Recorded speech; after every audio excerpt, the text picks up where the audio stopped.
Hi Winederlusters, and today we're off to the Mornington Peninsula. Welcome to the Winederlust podcast. My name's Jeanene and I run a wine events business in Canberra. But my real passion is travel, and my bucket list is to travel to every wine region in the world. In this series, I'll be exploring some regional Aussie wine destinations. I'll give you some tips whether you're planning a romantic getaway, a girls' weekend, or you're dragging the kids along. So pour yourself a glass and let's get exploring. I'd like to begin by acknowledging the traditional owners of the land on which we're talking about today, the Boon Wurrung and the Bunurong people of the Kulin Nation, and pay my respects to their elders past, present and emerging. The Mornington Peninsula was formed about 10,000 BC, after the Bay of Port Phillip was flooded, and after a few hundred years of it drying up, people moved into the region. In total, 6 groups settled in the region before the arrival of Europeans. As with many parts of Australia, it was first settled as a penal colony back in the 1800s, some 30 years before Melbourne was founded. The Mornington Peninsula is a really beautiful part of the world. You can be driving through bushland and minutes later you're by the beach or you're up in the hills. There's some lovely seaside towns, and then there's some parts with massive properties and some serious real estate price tags. There are lots to see and do, and if you're in Melbourne, you can take a day trip, but I really suggest spending a bit longer down in the peninsula. So what wines to try? The Mornington Peninsula is known for its Chardonnay and its Pinot Noir, but it was also the very first place in Australia to successfully grow Pinot Gris or Pinot Grigio. So my guest today is Kathleen Quealy, who is that very person. You can just see the passion she has for growing the vineyards and making the wine. She's just pushing and expanding on knowledge that she's accumulated, making wines with emerging and alternative varieties, with skin contact, using amphoras, just to name a few. When I met Kathleen, it was a Sunday afternoon and we were wandering around the cellar door and the vineyard while chatting. So you hear a little bit of background ambience. Enjoy my chat with the very talented and innovating Kathleen Quealy.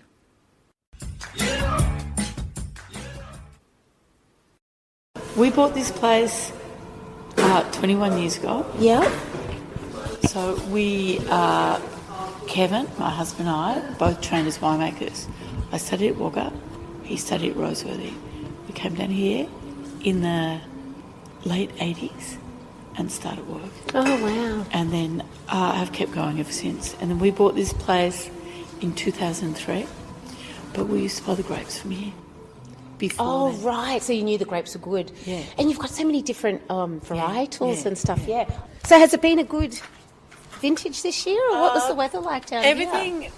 The vintages are okay, but the crops are still very small, and it puts a lot of pressure on your business. Yeah. When you just have small crops, which is probably why we bought this place. Oh, right. And there were a couple of vineyards planted in 82, 2 Pinot Noir, and this is one of them. And you were the first person to plant Pinot Grigio? Pinot Gris. Or Pinot Grigio, Pinot Gris, same variety. I had gone to college at Wagga and we grew Pinot Gris up there, and it was a complete failure. And I always thought, I was very young, but I always thought it's a failure because there's a resistance to doing something new. And people trying different things that are new? In those days, there was such resistance to doing anything new. And what comes with new is different skills in viticulture and different skills in winemaking, which double down on that resistance to do something new. And I always thought, if we go somewhere cool, we can grow this beautiful grape variety. And so when we came down here, we grew it. And it was a complete success. And really, it hadn't been a success at all anyway in Australia. Wow. And now it's huge. Yeah, it's huge. Massive. But it all started in the Mornington Peninsula. I did not know that. Yeah. Wow. It's the Mornington Peninsula, they're very ambivalent about its success. Because they want Pinot Noir and Chardonnay to be the story. But the Pinot Gris story, it's a beautiful variety, and down here I think Pinot Gris, it's still the best region in Australia to make Pinot Gris. No irrigation, cool grey sky. Great. Same reason why you make beautiful Pinot Noir is why we make such good Pinot Gris. But we also make a whole lot of new varieties. We first started probably 20 years ago. We grew Friulano, which is a skin contact variety from the top of Italy. So we grew Friulano because we thought, well, they grow it near the Adriatic Sea and we're close to the sea. Yes. We're 3 or 4 kilometres from the sea. And then we grow Moscato Giallo, which is, for me, the best muscat. It's a very beautiful, refined muscat that's got a lovely sort of Italian animal edge to it. And then we grow Ribolla Gialla, which of course is very new in Australia. Yes. And Malvasia, which is very new in Australia. Yes. And we make these skin contact white wines with them that we make in those amphoras. Yeah, and so how big are the amphoras? They're 800 litres each. So usually a standard barrel is about 500 litres, is that correct? Or maybe It depends. 225. Oh, 225. No, 300, 450, So they're 500. significantly bigger, yeah. Yeah. Yep. Wow. Yeah. And was it 12 months that you had the one of the Friulanos in the amphora? So we leave them macerating on their skins for 6 months or thereabouts, probably 4 or 5 months maybe, from when you pick them to the beginning of spring, and then we mature them in barrel for 12 months thereabouts. The idea being you're always looking for natural clarity, and you get that clarity by racking at the coldest day of the year. Right. Or couple of weeks. Yeah. Because you don't want it to go warm again, because then everything will dissolve again. So you wait till it's really cold naturally. Tannins polymerize, condense, acids conglomerate, everything falls out of solution. And while it's cold and it's out of solution, that's when you rack it off its skins. Fantastic. That's the trick. Yeah, there you go. We can all make wine now. That's the trick. With amphora, what sort of different flavours from barrel does that give the wines? It's more, amphoras have the lovely wide mouths, so you can put whole bunches in. You can't put a whole bunch in a barrel. You can, but the ends are, you can't seal up the end. But you could make the same thing with a barrel. You can do them in tanks, in stainless steel tanks, but they tend to get a little bit reduced because there's no oxygen. Oh, and in the amphora, because it's clay, some air can get... You get a little bit of air. Yeah, right. Same like a barrel. It's a more natural fibre, so it lets some air in it. So where do you source the amphoras from? Do you get them made in Australia or no? They're from Tuscany. Oh, fantastic, yeah. Awesome. That's a lot of research to go around finding, because French barrels, and then it's like, oh, where do I buy the amphoras from, and you just do it over the years. You just accumulate info. This time of the year, the way we make our Pinot Noir is we run we call it full barrel business. We do full tanks, full barrels. So everything's kept full because you don't get any oxygen. And the idea with your barrels is you keep your wine in the barrel from the year before, and then you swap it out. So you take the 2023 vintage Pinot Noir comes out, and the 2024 vintage Pinot Noir goes in. And that way your barrels stay full and the wood stays sweet. right. It's very, it requires a high degree of organisation, but it's no compromise. Yeah. Non-compromise. How did you decide to grow some of the more alternative The varieties? nuance? Yeah, because I've only seen one or two other places in my travels that grow some of them, and a lot of people have never heard of them. I reckon the background to the wine industry in Australia and America is a very short background, and firstly, people plant it grape varieties, and then you had to sell it on a more commercial basis.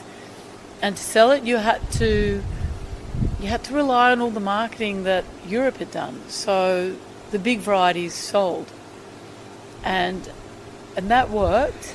And now everyone drinks wine, and people have a capacity to understand wine because wine is beautiful, and people love to find out more about it. Yes. And so people have a better capacity to understand it, and I think it's a closer arrangement between being successful in the vineyard, being successful in the winery, being successful in the marketplace, and being supported by customers. And I think people don't want to just spend the rest of their lives drinking the same old, yeah. Pinot Noir, Chardonnay, Pinot Gris, Cabernet. I think people want to drink other styles. There's that lovely concept that a premium grape variety will exhibit its regionality and its typicity or type. I don't even know how to say it, but it's perhaps you could include a whole lot of other grape varieties.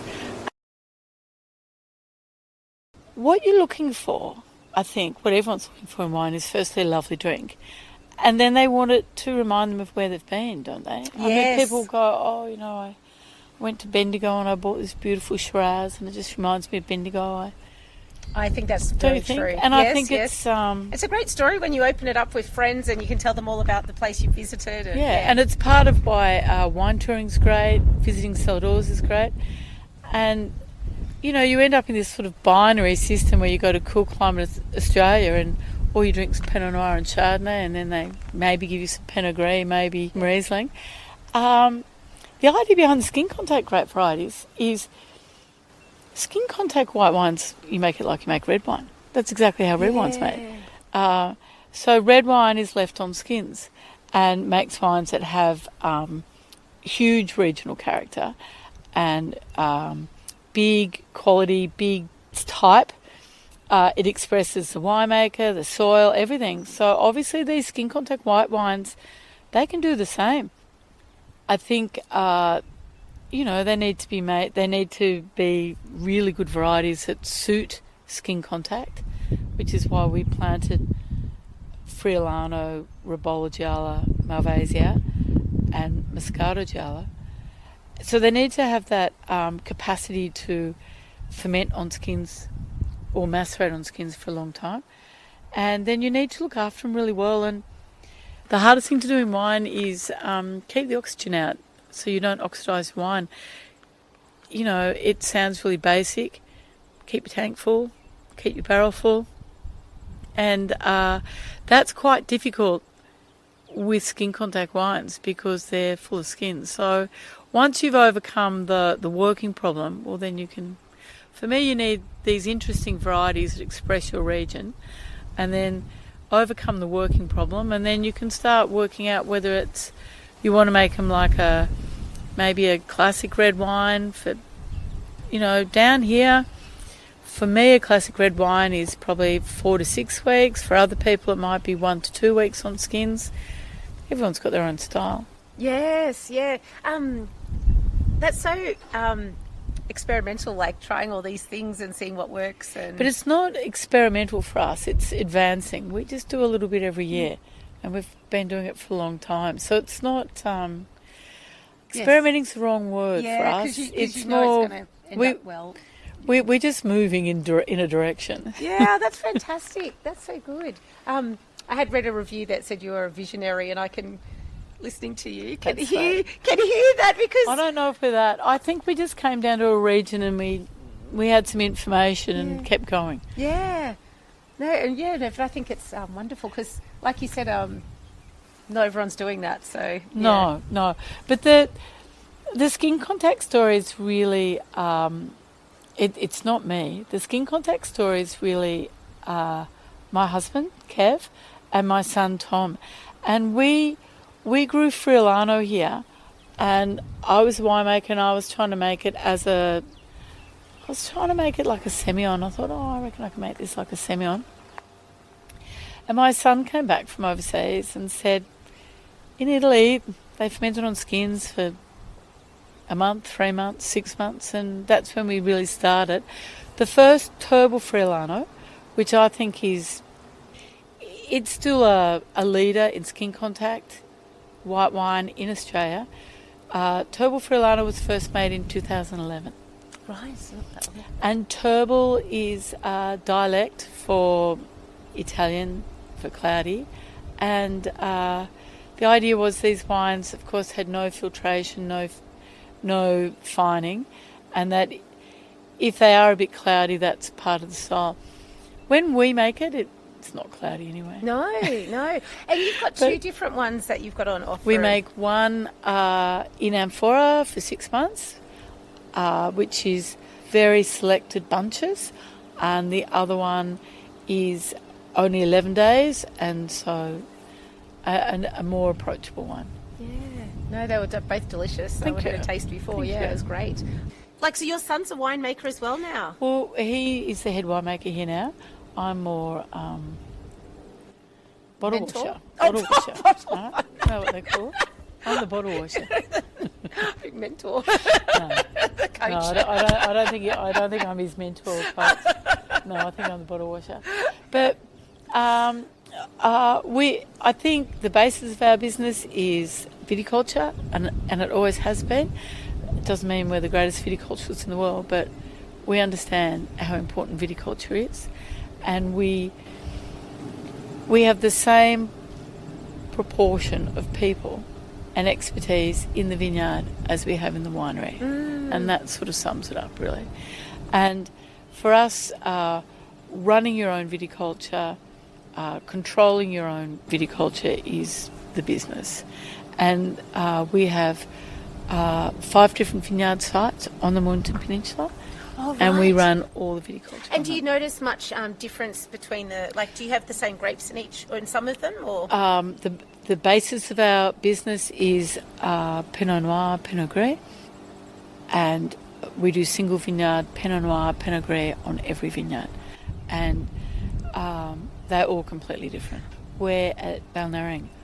And so, how far away are the other sites? They'd be within 20 kilometres. So Tazimazzi Vineyard is 1.5 kilometres up the hill. So it's exactly the same aspect of here, but it's 100 metres higher. Right. And it's on the chocolate red soil, and it makes completely different wine to here. And then we have the Campbell and Christine Vineyard, which is behind the Balnarring village. Different soil, lower altitude. Musk Creek Vineyard is probably the furthest, and Halara Vineyard, and they're probably 20 kilometres away. They're main ridge, very, very high, very, very cold.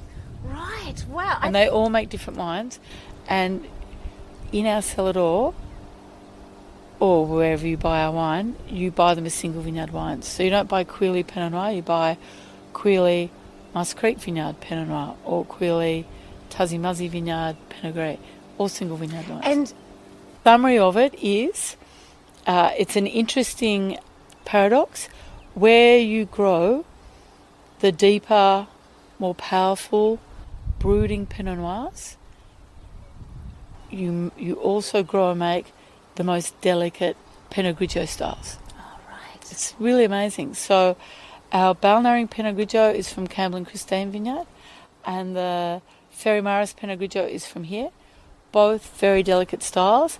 And the Pinot Noir from here, 17 Rose Pinot Noir, the KK01 Pinot Noir, and the Campbell and Christine Pinot Noir are all big, big structured Pinot Noirs. And then you go, Tazimazzi is sort of in the middle, so it's all fairly rich and golden Pinot Gris and deep and throaty Pinot Noir. But when you get to Musk Creek, the Pinot Gris is big and powerful and golden, and the Pinot Noir is very delicate and aromatic. Wow. So they're opposites. Wow, and just in 20 kilometres, I think that's fascinating. Yeah. It is. I It's love a that big about deal. wine. Yeah. It's the same grape and it just tastes so different. Yeah. Yeah. Is there anything else you'd like to share about the region? Oh, it's a great region. Yeah. It's a great wine touring region because it is all close to each other. And of course, great eating, lovely nature, because you've got the hinterland and the sea. So you can be at Red Hill, and then you can drive 5 minutes down the road and you're at the ocean. Yeah. So it's pretty amazing. That's Good, it. you've done Yeah, it. thank you Well so done. much, Kathleen. Some cellar doors to check out. You can get all types of cellar doors in this region. Some are small and rustic. Some have got a bit of a Melbourne chic about them. And others are these amazing architectural designs. One of these is Port Phillip Wines. It's a huge brutalist concrete building that looks a little bit intimidating from the outside, but it has a lovely views from the inside. Port Leo Estate is also a huge cellar door and has the most extraordinary permanent sculpture exhibition outside. It's like Sydney Sculptures by the Sea all year round. So two of the sculptures that caught my eye, Irwin Worm Fat Car sculptures. This one's a silver one, whereas they had a red one at the Mona in Hobart. And another was a huge polka-dotted pumpkin by Japanese artist Yayoi Kusama. But there's lots and lots to check out there. There is an entry fee for this, but it's well worth it. Near to Point Leo Estate is Montalto, is a beautiful smaller cellar door, they also have an outside sculpture exhibition on a much smaller scale. So Kathleen that we spoke to, her son, Tom, is the head winemaker at Quealy, but he also has his own wine label, a collaboration with Paul Blanc called Kerry Greens. And this is a dog-friendly cellar door in nearby Red Hill. And of course, you have to go past Quealy and check out her Pinot Gris and her other fabulous wines. This is just a sample of many, many cellar doors to visit. Other things to see or do. I loved hanging around this region. I've been several times over the years. One of the most iconic images of the region is the beach bath boxes. You can see these in the town of Mount Martha, just dozens of little sheds along the edge of the beach that people own and store all their beach gear in. They're all painted different colours and patterns, and it's just really wonderful to see.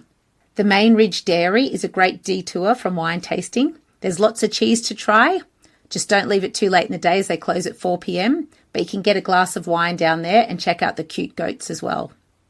The Portsea Hotel is an institution. It's right on the water, down in Sorrento, open for lunch and dinner, often with live music, a perfect spot to grab a meal. And the Peninsula Hot Springs. Every time I've visited over the last 15 years or so, the hot springs grows and grows. There's now over 60 pools of different sizes and temperatures, including a cold plunge, which I didn't venture into. It's also open late at night, and we found that this was a really great spot to visit after dinner and after not too many wines, because you will need to drive there. And if you're a couple, you can even stay in one of their luxury yurt accommodations there. So quick stats of the region. It's about an hour to 2 hours from Melbourne. The peninsula is quite long. Accommodation options, tons of different motels in different towns. I had a really good experience at the Rosebud Motel, located in the little town of Rosebud, less than 10 minutes drive to the hot springs, opposite the beach, and about 2 blocks from a really cool place called The Kitchen that did great food, breakfast and lunches and dinners. So if you're wanting cheap and cheerful, I would definitely check that out. There's lots of luxury accommodation in the area as well. When you're in the area, you must try the Chardonnay, Pinot Noir, and of course, the Pinot Gris. Until next time, happy wine travels. For everything discussed today, check out the Winederlust website. And if you're interested in trying some of the wines, we have some events coming up too. And subscribe to my newsletter to find out what else is happening.